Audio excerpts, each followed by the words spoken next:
ध्यान पूर्वक सुनो। मैं एकमात्र शिव जी को अपना पति बनाना चाहता हूँ।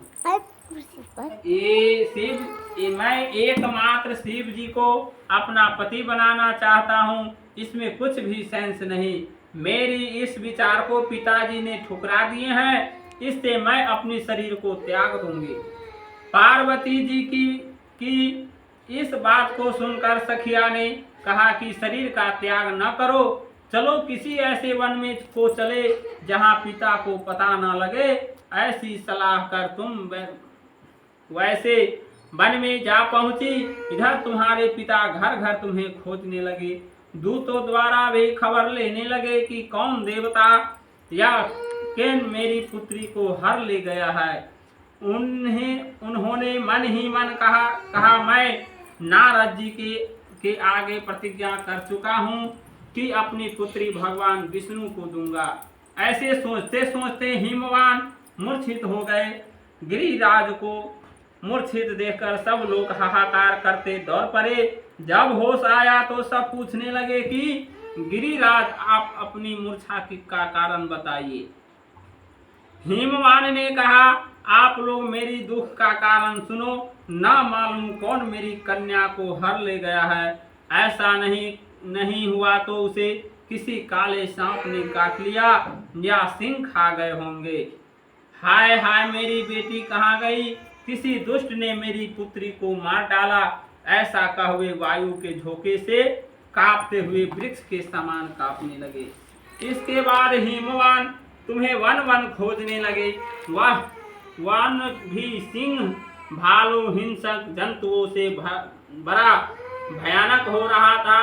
तुम भी अपनी सखियों के साथ उस भयानक वन में चलते चलते उसके नग्न तट पर एक बड़ी सी कांदरा थी। तुमने उसी कांदरा में आश्रम बना लिया और मेरी एक बालुकामाई प्रतिमा बनाकर अपनी सखियों के साथ निराहार रहकर मेरी आराधना करने लगी। जब भाद्रपद शुक्ल पक्ष की हस्तयुक्त तृतीया तिथि प्राप्त हुई तब तुमने मेरा विधिवत पूजन किया और रात भर जागकर गीत व्याधि से मुझे प्रसन्न करने में बिताया। उस पर व्रतराज के प्रभाव से मेरा आसन डगमगा उठा, जिससे मैं तत्काल उस स्थान पर जा पहुंचा जहां पर तुम अपनी सखियों के साथ रहती थी। वहां पहुंचकर मैंने तुमसे कहा कि मैं तुम पर प्रसन्न हूँ, बोलो क्या चाहती हो।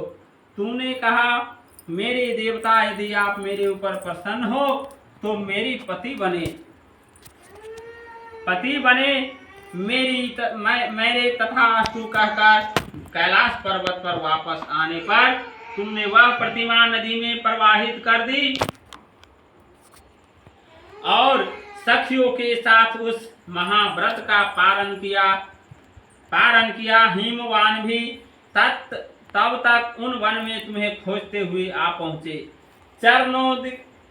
चारों दिशाओं में तुम्हारी खोज करते करते वे व्याकुल हो चुके थे, इसलिए तुम्हारे आश्रम के समीप पहुंचते ही गिर पड़े। थोड़ी देर बाद उन्होंने नदी के तट पर दो कन्या को सोते हुए देखा। देखते ही उन्हें तुम्हें छाती से लगा लिया और बिलख कर रोने लगे। फिर पूछा पुत्री तुम सिंह व्याध आदि जंतुओं से भरे इन वन में क्यों आ पहुंचे? पार्वती जी ने उत्तर दिया हे पिताजी, मैंने पहले ही अपने आप को शिव जी, आपने मेरी बात टाल दी, यहाँ चले आई हूँ। हिमवान ने